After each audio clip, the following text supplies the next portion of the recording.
Good evening, TheoTrade. This is Corey Rosenblum, and you're watching the Theo Nightly video for a very active April 21st here in 2022, and let's get right to it. Markets are down across the board at least 1%. Dow mini futures held up the strongest. Strongest was only down 1%. S&P was off 1.5%.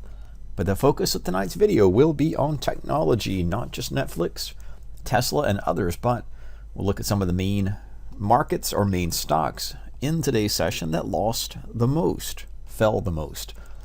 That is the Nasdaq right there, down 2%. But as we focus on the Nasdaq, the big loser of the day was the Russell. The Russell was down 2.4%, and that's going to play into some bigger picture levels and bigger picture targets. That's also true on the IWM, which is a tradable ETF, and its levels there. So let's actually start with the Nasdaq and of course talk about Tesla. Let's just look at that.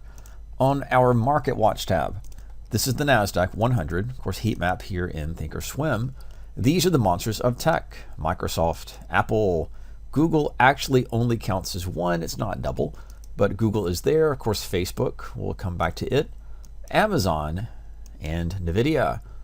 Netflix, it used to be part of the FANG, no longer. And it's not, of course, a TheoTrade monster of tech. Nonetheless, that is and was in the news. Today, it's Tesla. And Tesla was the clearest, or the most green, the biggest bright spot in the Nasdaq today and the broader market in general. Tesla was up about 10% at the high, but that rotated and reversed down to close the day, strange to say, but only up 3%. Tesla did regain that $1 trillion market cap as of the close. So that's the good news. Tesla's green, bullish Tesla. Everything else was red.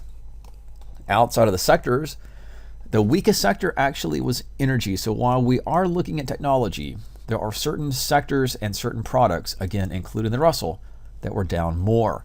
So there are things going under the radar, or at least things we want to pick up on that other traders might be missing. So energy itself was down 3%. Utilities down 1.6%. Healthcare down 1%. Of course, financials 1.5%. And now we are back to talk about technology, which is down 1.7%. And the discretionary, which part Tesla is part of, consumer discretionary, again, only down 1%. There's the broader Nasdaq. It is trending down. It is in a rotation lower. It's breaking support and losing the 14,000. We've talked about the middle of the middle. And if we look at that perspective, middle of the middle just is fair valuation. And that's about the 15,000 or a little bit above it. But the Nasdaq trades under 14,000 and is closer to the lower bound of its range or weekly type levels. So that is something to watch as the Nasdaq is showing relative weakness. And again, the broader technology sector, XLK, is doing the same. Think of the same horizontal levels, about 145, about 175, and about 160. So fair valuation at 160. Think about a distribution, a bell curve. Roughly speaking, the midpoint or the fair valuation is about that 160. And we are pushing down to the lower extremities of the profile, and of course in 2022. XLY is discretionary, and that's a little bit different.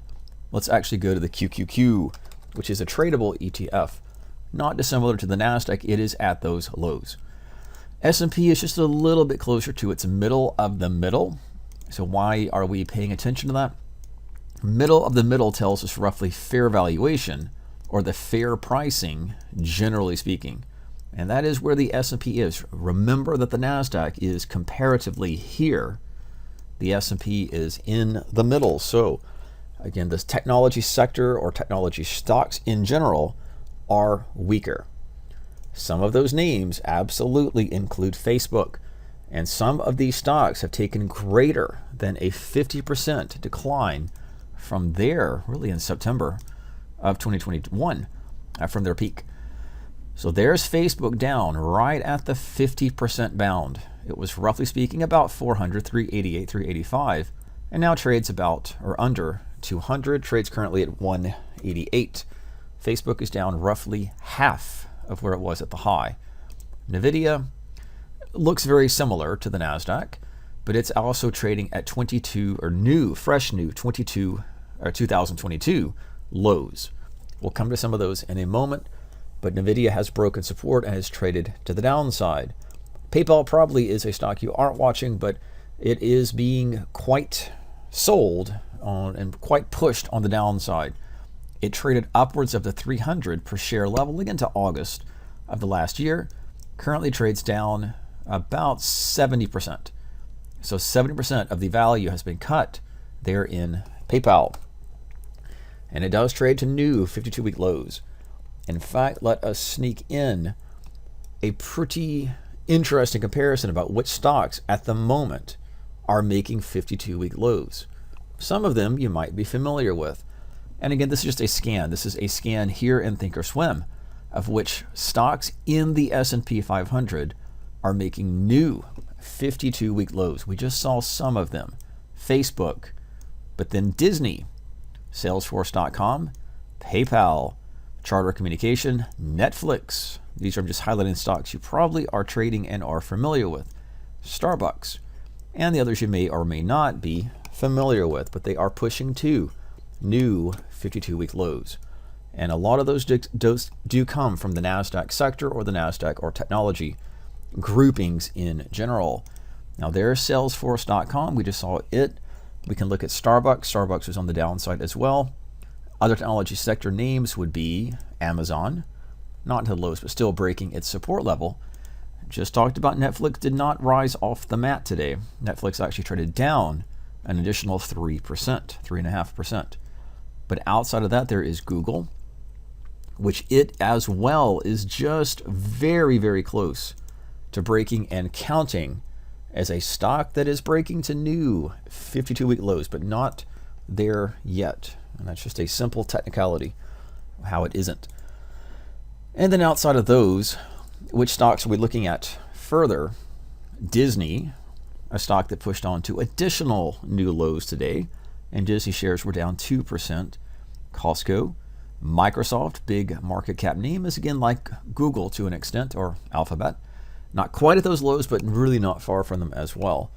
And finally, of course, we'll take a look at Starbucks, which wasn't down a large percent in today's session, 1.5, but it does register on that list of a stock that continues the downtrend, making new 52-week lows.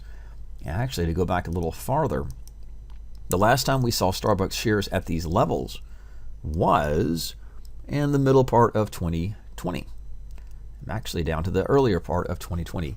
So that is where shares are. And if you compare things to the COVID lows, that's a good place to start. Netflix shares are beneath where the stock traded at the COVID lows. And again, not to make light of the situation, but that's the COVID crash. It barely registers as a blip when you look at the big picture of Netflix. And there is the COVID crash that took the shares of Netflix from, if we put that perspective back, from roughly 300 or 400 per share down to 300. And Netflix has lost much, much, much more market cap and much more valuation since peaking around 700, actually at 700 at the end of 2021. It does trade under lows, not even seen since the COVID lows, but not seen since about the earlier part of 2018 into 2017. So that is something to keep watching on your charts as well. Big picture for Facebook, not dissimilar. Not actually at those COVID crash lows, but still trading potentially down toward those levels. Other shares that are making new lows, there's Disney and Salesforce.com, a little bit lower there. And we can look at PayPal, which is at those COVID crash lows. And we just saw Starbucks. Are there little spots of green in the market? We'll finish the video with that. It's mostly bearish. Today's session was down, market down. Technology sectors down, and many stocks were down over 2 or 3%. But what was good in the market today? What actually traded up today? Walmart made a new 52-week high. And just taking a look at that from that perspective, these are stocks in the S&P that are making 52-week highs. Coca-Cola, a stock again pushed up to new 52-week highs. Right behind it is Pepsi, PepsiCo, makes sense. But then a few more, Bristol Myers Squibb. We had Raytheon, which had a strong sell-off after making a new 52-week high. So that's something to watch as well. And then some of the other stocks would be on the list, including Altria, Duke Energy, and Southern Company, and some of the others. But for now, continue watching these big price levels. And we don't even talk about crude. We haven't got time to talk about crude oil, but crude oil was in the play, was actually up to date. Bonds were down yet again. But the focus is going to be on the technology sector, to an extent the Russell, which is your small cap sector, and energy. So while the headlines are going to focus on the stock of Tesla, was the one bright spot, one of the main, I should say, bright spots in today's session, did hit that earnings-based expected move and then traded down from that all session. And were it not for that one little green spot in the Nasdaq, that would be down probably much more than 2%. As always, be careful and safe. This is Corey Rosenblum with tonight's Theo video update for April 21st, 2022.